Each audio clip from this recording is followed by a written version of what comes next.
বন্ধুরা, আমার চ্যানেলে আপনাদের সবাইকে স্বাগত জানাই। আর আজ আরেকটা জন্মাষ্টমী স্পেশাল রেসিপি আপনাদের সাথে শেয়ার করছি। প্রথম থেকে শেষ পর্যন্ত অবশ্যই ধৈর্য ধরে ভিডিওটি দেখবেন। আমি আজকে বানাবো ঘিভর বানানোর জন্য দেখুন এখানে ঘিটা আমি এখানে গলিয়ে নিয়েছি। খুব গরম ঘি আছে, এখানে কিছু বরফের টুকরা দিয়েছি। ঠান্ডা বরফের টুকরা করে গরম ঘিটা ঢেলে দিচ্ছি।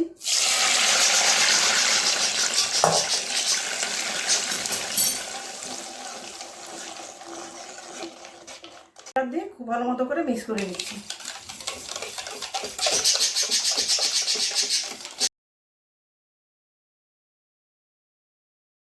দেখুন বন্ধুরা, ময়দাটা মাখা হয়ে গেছে।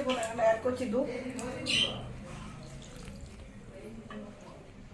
দু হাতার মতো দুধ দিলাম। দেওয়ার পর খুব ভালো করে মেখে নিচ্ছি।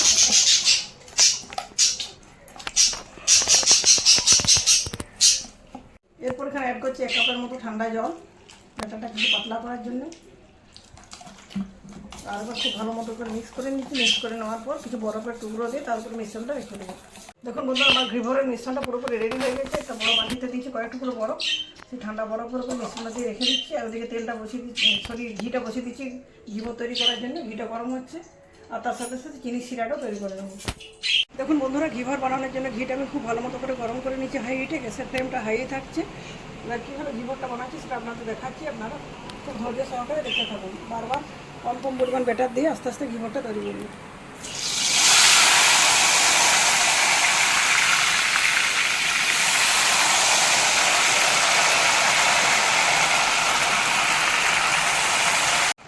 এভাবে বারবার কম ব্যাটার দেবো। আর একটা খুন্তি বা কোনো কিছু সাহায্যে সাইডে সরিয়ে দেবো ব্যাটারটাকে।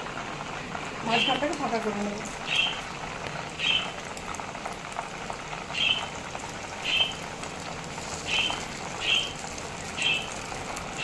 দেখুন বন্ধুরা, আমার প্রথমের ঘিভর মিষ্টিটা বানানো হয়ে গেছে। যেরকম জালি হয়েছে দেখুন, মিষ্টিটা খুব মুচমুচে হয়।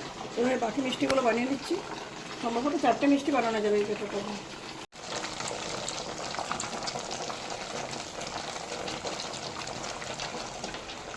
বন্ধুরা, মোট আমার 3টে ঘিভর বানানো হয়েছে। লাস্ট ঘিভরের মিষ্টিটা আমি তুলে নিচ্ছি তেল থেকে। এক্সট্রা তেলটা ভাবে ঝরিয়ে নিচ্ছি। তারপর বাকি প্রক্রিয়াগুলো করছি জন্য। এরপর মিষ্টিগুলোর মধ্যে দেবো চিনির সিরা।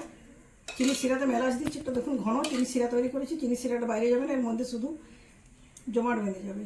খুব বেশি সিরা দিচ্ছি না, জাস্ট একটু করে সিরাটা দিচ্ছি। চিনি সিরা দেওয়ার পরে যে প্লেটটা নিয়েছি, প্লেটে মিষ্টিগুলো ট্রান্সফার করে নিচ্ছি।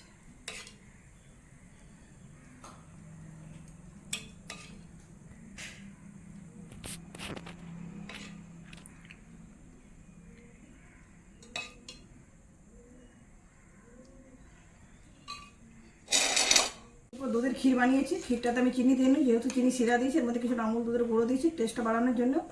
এই যে দুধের যে ক্ষীর বা মালাইটা উপর থেকে আমি মাখিয়ে দিচ্ছি। আমি শুধু দুধের ক্ষীরে ব্যবহার করছি। আপনারা চাইলে এর মধ্যে ড্রাই ফ্রুটও দিতে পারেন। পেস্তা দিলে দেখতে খুব দুর্দান্ত লাগে, কিন্তু আজ আমার বাড়িতে নেই তাই দিতে পারলাম না। ক্ষীরটা দিলে যথেষ্ট ভালো লাগবে।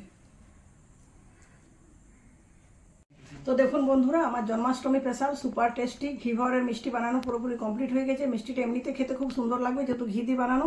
তার উপরে দেওয়া আছে একটু চিনির সিরা আর দেওয়া আছে দুধের ক্ষীর। যেহেতু চিনির সিরা দিয়েছি, দুধের ক্ষীরের সাথে কোনো ধরনের চিনি অ্যাড করিনি। এখানে দিচ্ছি সামান্য একটু গুঁড়ো দুধ, আমুল দুধ, যেটা স্বাদটা আরও বাড়িয়ে দেবে। আপনারা যদি এটাকে আরও দেখতে সুন্দর করতে চান, সেক্ষেত্রে কিছু পেস্তা কুচি এর মধ্যে অ্যাড করে দিতে পারেন। আমার বাড়িতে আজ পেস্তা নেই, সেজন্য দিতে পারলাম না। পেস্তা ছাড়াও এটা দেখুন দেখতে দুর্দান্ত স্বাদের লাগবে, দেখতে খুব সুন্দর লাগছে, স্বাদটাও দুর্দান্ত হবে।